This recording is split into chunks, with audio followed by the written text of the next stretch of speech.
Welcome to my new series of vlogs where I'll be discussing the finer points of sci-fi and fantasy with a scientific eye. But instead of a critical condemnation or magical cop-outs, no, it's magic, la la la la, magic, la la la la. This will be a more entertaining side note on what is or is not possible. Today I'm here to talk about a major danger in the world of people who transform into animals and monsters. No, I'm not talking about silver bullets or alien supervillains. I'm talking about ruptured stomachs. Yes, ruptured stomachs should be the #1 killer of transforming animal people. If you were eating while watching this, you might want to put the sandwich down for the next few minutes. We'll discuss this quandary in 2 parts. The logistics of the transformation, and stomach anatomy facts. There isn't much background to get into because shapeshifters and other werebeasts are pervasive in our culture, from ancient myth and lore to the more modern equivalents of movies, literature, games, and the like. They generally represent the archetypes of man versus his more primal nature and the issues of trust and trickery. But for as many examples as there are of shapeshifters, the way they obtain these abilities can be roughly summed up into a few categories. Curses, magical or superpowers, alien and advanced technology. Due to a strange loophole, which I will discuss another time, we're going to rule out anyone who can transform from a human with clothes to an animal sans clothes. They possess the ability to assimilate foreign substances into their transformation with ease, so the contents of their stomach can be argued away easily. This means that the Animagi from Harry Potter and those crazy Animorphs kids are off the hook. This time. I'm also counting out shapeshifters like Mystique, who tend to stay the same size and species. They are definitely the most safe from ruptured stomachs, but the most at risk for dissociative disorders.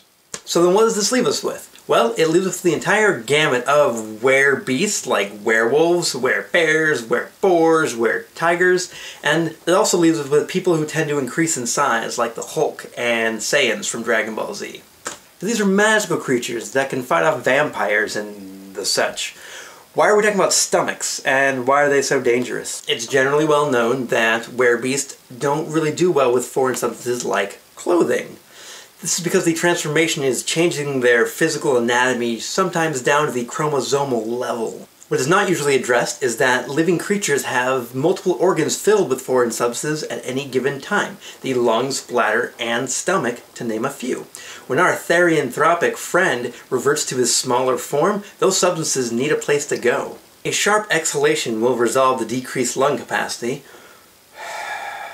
And I'm not going into the bladder problem because you try asking a bear about its bladder capacity. What I do have, though, is figures for the stomach capacity of the creatures in question. Slight tangent, though, where does all the extra blood come from when the Hulk transforms? He's going to need more than 6 pints. And where does it all go when he turns back? While eating, the human stomach expands and at its maximum can hold about 2 to 4 liters of food or liquid. That roughly translates to about 8 pounds. Statistics on the rupturing of stomachs puts the rupture point at about 5 liters or 10 pounds. 8 pounds of food may sound like a lot, until you find out that gray wolves can eat 22.5 pounds of food in one sitting, and brown bears are known to eat 50 to 90 pounds of food a day. I know that using stats from a Kodiak bear for the Hulk is a loose comparison, but bear with me here. Oh, bear puns. So we have our creatures with 2.5 to 10 times the maximum amount of food the human stomach can hold, and now they're getting sleepy and less angry, and it just happened to be June, so there's only 6 hours of darkness during the full moon, which is not enough time to digest. 8-hour digestion time based on dog anatomy. Now, I'm not going to go into too much detail about what happens next, but it'd be very similar to putting an overfilled water balloon full of oatmeal and hydrochloric acid in a paper sack and popping it. Ruptured stomachs are rarely fatal and can be treated if dealt with quickly, but that's not taking into account that you just have the stomach capacity of a werewolf and are lying in a forest naked somewhere. Good luck.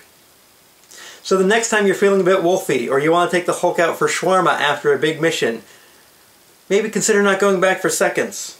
Be sure to like and subscribe for more, and stay tuned for more episodes of Fiction Science, where we'll be discussing whether Wesley could have really built up an immunity to iocane powder, and how many G's of force Victor Crumb was pulling during the Vronsky feint. Thanks for watching.